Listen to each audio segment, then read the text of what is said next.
What's going on, YouTube? This is SG1 Sports, and we've got the College Football Playoff Eliminator after Week 11 of the 2020 college football season, and this is one of the really more uneventful playoff eliminator videos that we've had all year. Yes, we do have some eliminations, but they weren't really the teams that were playoff contenders, and the overall playoff picture really hasn't changed, but we're going to go through it anyways. And I think this next weekend you're going to see some big changes potentially in the playoff picture. Some teams will definitely be eliminated. We have some elimination games. These are the teams that were already eliminated before we got into this week. Again, only Power 5 team or non-Power 5 team that I think has a chance is Cincinnati. I don't see anyone else really with a real opportunity. I know you got your Coastal Carolina and Marshall, the Liberty, BYU. These teams all could maybe go undefeated, but I just don't think there's going to be enough on the resume. And I think Notre Dame beating Clemson really hurt their chances. Cincinnati's the one team that has been really impressive, and they're going to have some quality wins on the schedule with SMU, Tulsa, Army. You know, these aren't great wins, but they're quality wins, and they're better than what a lot of these other teams are going to have. So those teams, again, all eliminated already. New eliminations this week: Arizona, Cal, Purdue, and Washington State. So these teams are the new teams that are eliminated.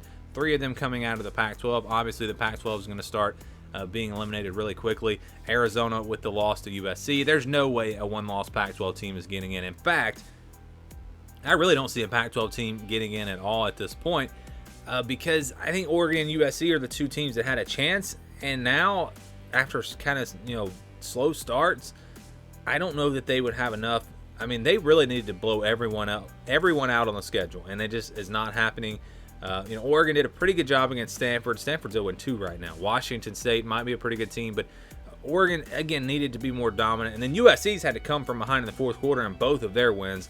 It's going to be very, very tough to make an argument for them. So I think the Pac-12 might be out of it altogether, but technically we can eliminate Arizona, Cal, and Washington State. Also, Purdue, you can make an argument that Purdue could still win the Big Ten and get in. I don't really see. They're going to be so far behind. I mean, they're not even going to be in the top 25 when the first rankings come out. So even if they win out, I don't think it's going to be enough. Maybe, a big win over Ohio State in the Big Ten Championship, you could bring this team back. That's probably not going to happen anyways. Probably not going to go to the Big Ten Championship. I just don't think there's going to be enough there for Purdue. So these are the teams with one loss that are still alive. Really no change here. This is the exact same lineup of teams that we had last week: Clemson, Florida, Maryland, Miami, Oklahoma State, and Texas A&M. But Maryland took a huge hit because they were not able to play Ohio State. I think we could even eliminate Maryland unless they somehow find a way to get into the Big Ten championship game. If Ohio State loses a game and they win a tiebreaker, I don't really know how Maryland could do that. But technically they do have the one loss. Maybe there's a cancellation down the road and Maryland and Ohio State have a chance to play each other because their opponents cancel. Maybe there's something there for Maryland. I think it's very, very unlikely. And this is not a playoff contender anyway, so I probably should go ahead and eliminate them. But we'll leave them in here for now to see what happens. Clemson, Florida, Miami, Oklahoma State, Texas A&M, right where they were last year. If Clemson wins out, they're in. If Florida wins out, they're in. If Miami wins out, they're going to need some help. If Oklahoma State wins out, they're going to need some help. Texas A&M will also need a little bit of help as well.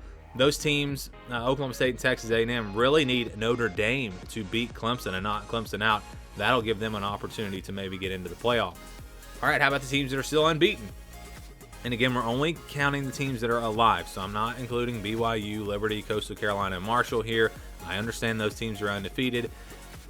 If we get a little bit more chaos, a few more upsets, maybe those teams can come back from the dead. But right now, I just don't see it. I just don't see a path for them the way things are going right now. So Alabama here, Cincinnati, Colorado, a huge surprise. I thought they were going to be terrible this year. The Pac-12 has really not gone how I expected it to go so far. Indiana, Northwestern, Notre Dame, Ohio State, Oregon, USC, Washington, and Wisconsin. All of these teams are unbeaten. I think we have teams here that are really not contenders, at least for the college football playoff. Colorado, I don't think is. Indiana, Northwestern, Washington. Those teams could be surprise stories. I just don't really see it happening. But all these teams, again, are still undefeated, so you can't count them out. We've got one team left that has not played a football game. We are at November 17th, usually the time when the college football season is about to wrap up. You've got maybe 2 weeks left, and Utah hasn't played a game.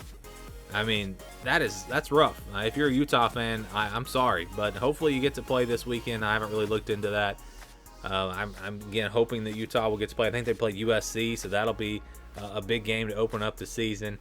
And then they'll have a few more games, but that's just the world that we live in 2020. And unfortunately, Utah again has not played a game. Hopefully, they will get to play the rest of their games. Here's the playoff picture, no change. And this is not my prediction. This is just based off of basically the favorites winning out, what everyone is kind of expecting to happen. Everyone is kind of expecting Alabama to beat Florida. I told you, I'm starting to think Florida might have a chance to win that game.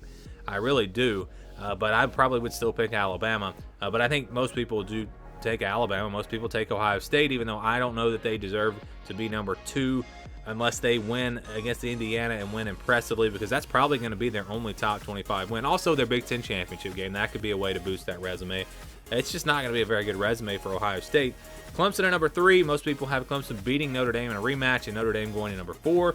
There's definitely going to be an argument, though, for that number 4 spot. If that happens, if Clemson beats Notre Dame, and if Texas A&M wins out, and if Cincinnati wins out, I think those 3 teams all have a really, really good argument for the number 4 spot. And it's very tough to really figure out how that's going to go.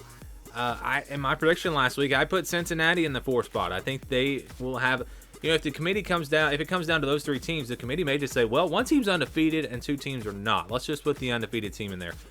But maybe they don't want to go that route. Maybe they don't want to go the group of 5 team, and they say Notre Dame or Texas A&M. How do you make that argument when you could say, well, Notre Dame lost to Clemson, and if it's close, you could say they lost closer than A&M lost to Alabama. But then you could also say, well, Notre Dame only beat Clemson the first time because Clemson was missing a bunch of players. I mean, there are so many different ways to look at that. I kind of think if Notre Dame plays Clemson really, really close, and it's a 3-point game or a 1-possession game, I kind of think the committee would go with Notre Dame in that scenario. It's very tough. It's very tough. Again, Texas A&M may not win out. Notre Dame may not beat North Carolina. This is a high-powered offense that maybe doesn't play any defense, but they're still scoring points, and so that could be an interesting game there. So obviously a lot can happen, but these are the 4 teams I think that are kind of the favorites right now. But we also have, again, Cincinnati and Texas A&M 1 and 2. Those 2 teams, if they win out, are going to have a really good argument, a really good case. Florida at number 3, just because I think it's tougher for them because they have to beat Alabama. But if they win that game, they're in. So the path is there for Florida. They have a better path than Texas A&M or Cincinnati because they do control their own destiny. And then you have Oklahoma State. If they win out, they're going to have a really good case as well because that would be a Big 12 champion with 1 loss. But I don't know if they're going to beat Oklahoma this weekend. Then you have Oregon and USC. If they go undefeated, maybe you could still make an argument for them if some of these other teams ahead of them lose. Miami could be sitting there with 1 loss. I have no idea what the committee is going to do with Miami if they don't go to the ACC championship, but they have 1 loss. I mean, what do you do with Miami? It's just tough to see a case for them.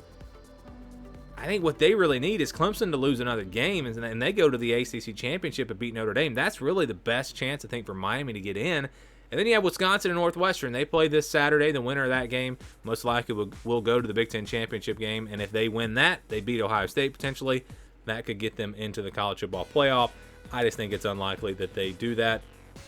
I think they could go undefeated in the regular season, yes, but I think it's unlikely that either one of these teams beat Ohio State. Although Wisconsin is looking like a pretty dangerous team. That could wind up being a very interesting game. So keep your eye out on that one. But this is kind of how I see it going right now. Again, you got those other teams, BYU, Coastal Carolina, Marshall, Liberty. If one of them goes undefeated and we see a lot of upsets, a lot of these teams ahead of them lose, maybe there'll be a path for them. But right now, I just don't see it. So that's the updated playoff picture in my opinion. And the teams that have now been eliminated, I would love to know what you guys think about this. Give me your thoughts down in the comments below. Thank you for watching this video, and stay tuned for more here on the SG1 Sports College Football Channel.